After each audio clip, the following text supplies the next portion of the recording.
এই অক্ষর শব্দটা বড় অদ্ভুত জিনিস। এর নিজস্ব কোনো গন্ধ নেই, কিন্তু এই জিনিসটা মানুষের রক্তের গন্ধ বদলে দিতে পারে। আমরা ভাবি অভাব মানুষের চোর বানায়, ভুল। অভাব তো মানুষকে লড়তে শেখায়। কিন্তু মানুষের ভেতরে লুকিয়ে থাকা ওই রাক্ষস লোভ যখন একবার জেগে ওঠে, তখন সে তিল তিল করে ভেতরের আসল মানুষটাকে গিলে খায়। কলকাতার বাগবাজারের এই ছেলেটার নাম সোহান। সেও ভেবেছিল সে শুধু নিজের ভাগ্য বদলাচ্ছে, কিন্তু মায়ার ফাঁদে এখন একবার পা পড়ে, তখন ফেরার পথটাও বন্ধ হয়ে যায়। ধুর সব আবার সব জিরো হয়ে গেল। এক লম্বে পুরো 20,000 টাকা হাওয়া। এডিটিং এর কাজ করে আঙুল ফুলে গেল, অথচ মাসের শেষে এই কটা টাকা। সালা সালা খদ্দের জ্ঞান জ্ঞানা নেই। এইভাবে চললে আমি বড়লোক হতে পারবো? জীবনেও পারবো না, জীবনেও পারবো না। নে ভাই, আরে কি করে হা করে কি গিলছিস? ওই বাক্সটা খোল। তুই তো সেদিন বলেছিলি ভিডিও রেন্ডার করতে গেলে তোর ওই লক্কর ঝক্কর পিসিটা রোজ ক্র্যাশ করে। ও ভালো ক্লায়েন্টের কাজ হাতছাড়া হয়ে যাচ্ছে। এটা একদম লেটেস্ট কনফিগারেশনের গেমিং ল্যাপটপ। এবার ধুমিয়ে কাজ কত দেখি। এটা অর্ক, এটার দাম তো প্রায় 1.5 লাখ টাকার উপরে হবে। তুই আমার জন্য এত দামি জিনিস, মানে আমি তোকে এক 1 লাখ টাকা, আমি তোকে এই টাকা শেষ করবো কি করে বলতো? আমার হাত তো একদম টান। শোধ করবি সাত, তুই আবার পর ভাবিস না কিরে।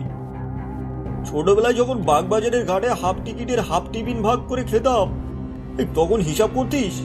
তুই ফ্রিল্যান্সিং এ ঘুরে দাঁড়া, ভালো কাজ কর, ওটাই আমার পাওনা। বন্ধুদের মধ্যে আবার টাকার কিসের রে ভাই? নে ওটা ব্যাগে ঢোকা। উফ মা, তুই মাঝ রাতে এসে একদম ঘ্যান ঘ্যান করো না তো। অর্ক দিয়েছে তো কি হয়েছে? ওর বাপের অঢেল টাকা, ও আমায় ভালোবেসে দিয়েছে। তুমি তুমি নিজের চোখে দেখতে পাও না কি? ঘরের কোণে গিয়ে শুয়ে থাকো না, আমার কাছে তো ডিস্টার্ব করো না প্লিজ। চোখে দেখতে পাই না রে বাবা, কিন্তু তোর গলার আওয়াজটা তো শুনতে পাই। আগে অর্ক তোকে একটা সামান্য পেন দিলেও তোর গলায় যে আনন্দ থাকতো, আজ এই দামি জিনিস পেয়েও তোর গলায় আনন্দ নেই রে। একটা অদ্ভুত জেদ আর রাগ রয়েছে। মনে রাখিস বাবা, পরের ধমে পোদ্দারি করতে গেলে নিজের আসল ধনটাই হাতছাড়া হয়ে যায়। লোভের শেষটা ভালো হয় না রে। সব শেষ। মায়ের গয়নাগুলো আগেই তো গেছে, আজ নিজের জমানো সব শেষ হলো।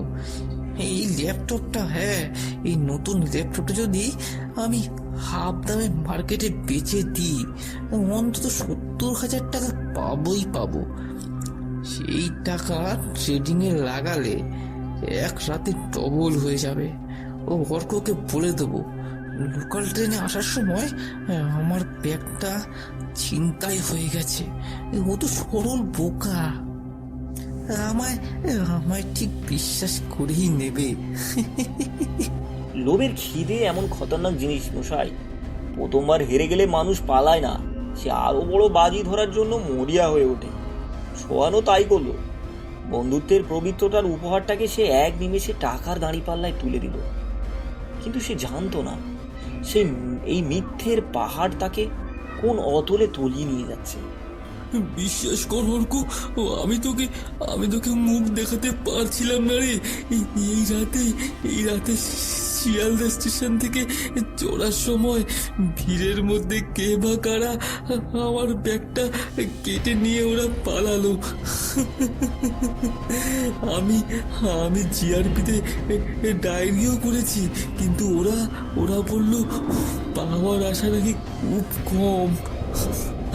আমি আমি শেষ হয়ে গেলাম রে ভাই, আমি শেষ হয়ে গেলাম। আমার আমার রুজি রুটিটাই কেড়ে দিল ওরা।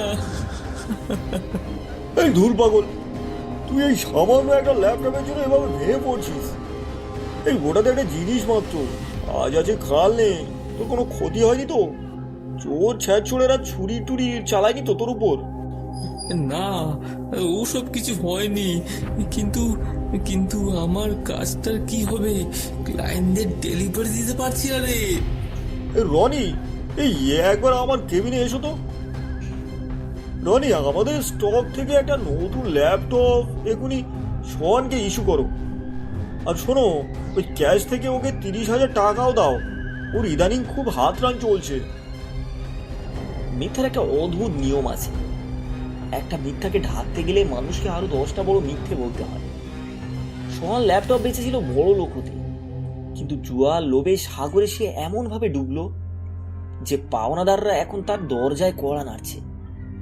এবার তাকে এমন একটা চাল চালতে হবে যা সে নিজের কোনোদিন ভাবেনি। আর এই চালের খুঁটি হলো তার নিজের জন্মদাত্রী মা। সোহান, ওরে সোহান, আমার বুকের ভেতরটা কেমন ছিঁড়ে যাচ্ছে রে। ডাক্তারবাবু তো বলেছিল চোখের ছানিটা আর ফুসফুসের জলটা যদি না নামলে আমি আর কোনোদিনও দেখতে পাবো না। তা তুই কি জমানো টাকা দিয়ে কিছু ব্যবস্থা করতে পারলি রে? বড় কষ্ট হচ্ছে রে। মা, তুমি একদম চিন্তা করো না তো। তোমার অপারেশনের ব্যবস্থা আমি করছি। এই এমন ব্যবস্থা করব যে একবারে সব সমস্যার সমাধানই হয়ে যাবে। ও অর্ক, তুই ছাড়া আমার এই দুনিয়ায় আর কেউ নেই রে ভাই। ডাক্তাররা বলছে মায়ের ফুসফুসে ক্যান্সারের 3rd স্টেজে পৌঁছে গেছে। আর দুদিনের মধ্যে 3.5 লাখ টাকার ডিপোজিট না করলে মা আর বাঁচবে না রে। আমি ঘটি বাড়ি সব বেচেও 50,000 টাকা জোগাড় করতে পারিনি। তুই আমার মাকে বাঁচিয়ে দে ভাই। তুই ভগবান। এই শান্ত হ সোহান, তুই খাচ্ছিস না? আরে মাসিমা আমারও মায়ের মতো। এই তুই আজকে বিকেলে টাকা পেয়ে যাবি, যা। আমি রনিকে বলছি 3.5 লাখ টাকার একটা চেক রেডি করতে। তুই নিজে গিয়ে হসপিটাল জমা দিয়ে দিবি। তুই একদম চিন্তা করিস না, মাসিমা ভালো হয়ে যাবেন। কি রনি, চেকটা রেডি করছো? সোহান নিচে অপেক্ষা করছে, ওর মায়ের খুব সিরিয়াস কন্ডিশন। এই হসপিটালে টাকাটা পাঠাতে হবে। একটু বসো, তোমার সাথে আমার একটু খুব ইম্পর্ট্যান্ট কথা আছে। তুমি তো অন্ধের মতো সোহনকে বিশ্বাস করো, কিন্তু ওর ফাইলগুলো একটু চোখ খুলে দেখো। তুমি যে ল্যাপটপটা ওকে প্রথমবার দিয়েছিলে সেটা ও শিয়ালদা স্টেশনে হারায়নি অর্ক। ওটাও চাঁদনি চকের একটা সেকেন্ড হ্যান্ড দোকানে মাত্র 60,000 টাকায় বেচে দিয়েছিল।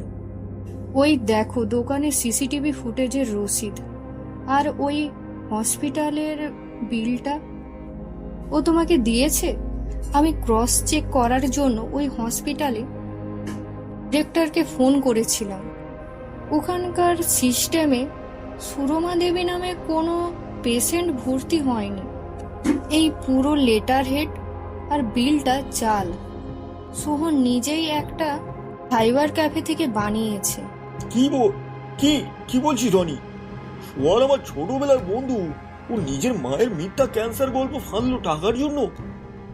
হ্যাঁ অর্ক, ও মারাত্মকভাবে অনলাইন বেটিং এর ক্রিপ্টো জুয়ার আসক্ত। বাজারে ওর লাখ লাখ টাকা দেনা। তুমি আজ 3.5 লাখ টাকা দিলে ওটা হাসপাতালে যাবে না, ওটা জুয়ার বোর্ডের উড়াবে। ও তোমাকে সরলতার সুযোগ নিয়ে তোমাকে বছরের পর বছর ধরে ঠকাচ্ছে। বিশ্বাস যখন ভেঙে যায় তখন কোনো আওয়াজ হয় না, কিন্তু সেই নীরবতা ধাক্কাটা যে কোনো ভূমিকম্পর চেয়ে জোরালো হয়। অর্ক রেগে গিয়ে চিৎকার করতে পারতো, সোহানকে পুলিশে দিতে পারতো, কিন্তু সে তা করলো না, কারণ সে বুঝতে পেরেছিল যে মানুষটা নিজের অসুস্থ মাকে টাকা হাতানোর উশিলা বানাতে পারে তাকে শুধু শাস্তি দিলে হবে না, তাকে এমন এক শিক্ষা দিতে হবে যে সারা জীবন ভুলবে না। রনি, এই চেকটা ক্যান্সেল করো না, 3.5 লাখ টাকার অ্যামাউন্টটাই রাখো। তবে চলো, আমরা হসপিটালেই যাব না, মানে সরাসরি সোহানের বাড়ি যাব। আমি দেখতে চাই একটা মানুষের কতটা নিচে নামতে পারে। অর্ক, এসেছিস ভাই, এসেছিস? টাকাটা টাকাটা এনেছিস? মায়ের অবস্থা অবস্থা খুব খারাপ রে, যে কোনো সময় দম আটকে যাবে। কে? অর্ক বাবা, তুই এসেছিস? হ্যাঁ রে, তোর বন্ধু বলেছিল আমার নাকি খুব বড় রোগ হয়েছে, অনেক টাকা লাগবে, তুই নাকি টাকা দিচ্ছিস। বাবা, আমার এই বুড়ো হাড় কটার জন্য তুই একটু কিছু খরচ করবি বাবা। ওরে সোহান, অর্ককে বারণ কর। মাসিমা, এই আপনার কোনো বড় রোগ হয়নি? আপনার সামান্য চোখের ছানি আর ফুসফুসের একটি ইনফেকশন হয়েছে, আর কলকাতার সবচেয়ে বড় হসপিটাল কাল সকালে আপনার অপারেশনের ডেট বুক করে এসেছি আমি। আর তার জন্য 3.5 লাখ টাকা লাগবে না মাসিমা, মাত্র 80,000 টাকা লাগবে। এই টাকাটা আমি সরাসরি হসপিটালের অ্যাকাউন্টে ট্রান্সফার করে দিয়েছি। কি বললি অর্ক বাবা? আমার ক্যান্সার হয়নি? তাহলে তাহলে সোহান যে বলল। ওরে সোহান, তুই আমার মায়ের নাম করে তোর বন্ধুর থেকে এতগুলো টাকা হাতালি? নিজের পেটের ছেলের কাছে এই দেখতে হলো? হে ভগবান, এর চেয়ে তুই আমায় বিষ খাইয়ে মেরে ফেলতিস রে পাপিষ্ট। অর্ক, আমায় ক্ষমা করে দে ভাই, আমার মাথায় ভূত চেপেছিল রে। বাজারে বাজারে আমার অনেক দেনা হয়ে গিয়েছিল, ওরা ওরা আমায় মেরে ফেলতো। তুই তো আমার ভাই, তুই এই শেষবারের মতো আমাকে বাঁচিয়ে নে, শেষবারের মতো বাঁচিয়ে নে। হ্যাঁ ভাই, তুই এই পবিত্র শব্দটার মানে জানিস সোহান? স্কুল থেকে আজ পর্যন্ত তোকে আমি নিজের ভাইয়ের মতো ভালোবেসেছি। তুই আমার টাকা নিলি, ল্যাপটপ বেচলি, মিথ্যা বললি, আমি কিচ্ছু মনে করতাম না রে। কিন্তু টাকা লোভে তুই নিজের অন্ধ মায়ের মৃত্যু নাটক সাজালি। যে মা তোকে 10 মাস 10 দিন পেটে ধরেছে, তাকে তুই জুয়ার গুটি বানালি। ছি সোহান, ছি। এই নাও তোর দেনার কাগজ, তোর সব পাওনাদারদের টাকা আমি মিটিয়ে দিয়েছি। এটা তোর প্রতি আমার শেষ বন্ধুত্ব, কিন্তু আজ থেকে এই মুহূর্তর থেকে আমার জীবনে সোহান নামের কোনো বন্ধু আর বেঁচে রইল না রে। তুই আজ থেকে আমার কাছে মৃত। সুরমা দেবী চোখ ফিরে পেলেন, তিনি পৃথিবীটা আবার নতুন করে দেখতে পেলেন। কিন্তু সে ছেলের জন্য তিনি এতদিন বেঁচেছিলেন, সেই ছেলে আজ ওনার কাছে পর হয়ে গেছে। অর্ক মাসিমাকে নিজের মায়ের মতো দেখভালের দায়িত্ব নিল, কিন্তু সোহানকে সে নিজের জীবনের থেকে চিরতর ব্লক করে দিল। লোভ মানুষকে টাকা হয়তো এনে দেয় সাময়িকভাবে, কিন্তু যা কেড়ে নেয় তা কোনো টাকা দিয়ে আর ফিরে পাওয়া যায় না। কি ভাবছেন, গল্পটা শেষ? হ্যাঁ, গল্পটা তো শেষ, কিন্তু সোহানের অনুশোচনার শাস্তিটা সব শুরু হলো। আজ তার কাছে দামি ল্যাপটপ আছে, ব্র্যান্ডেড ফোন আছে, বিলাসবহুল জিনিসপত্র আছে, কিন্তু যে মায়ের আশীর্বাদ আর যে বন্ধুর নিঃস্বার্থ ভালোবাসা তার আসল সম্পদ ছিল, লোভের ফাঁদে পড়ে সে আজ তা চিরতরে হারিয়ে ফেলেছে। মনে রাখবেন মশাই, অতি লোভে তাঁতি নষ্ট। জীবনের হিসাবটা যদি শুধু টাকার অঙ্কে কষতে চান, তবে একদিন দেখবে খাতাটা পুরো ভর্তি হয়ে গেছে, কিন্তু আসল শান্তির ঘরটা একদম শূন্য রয়ে গেছে।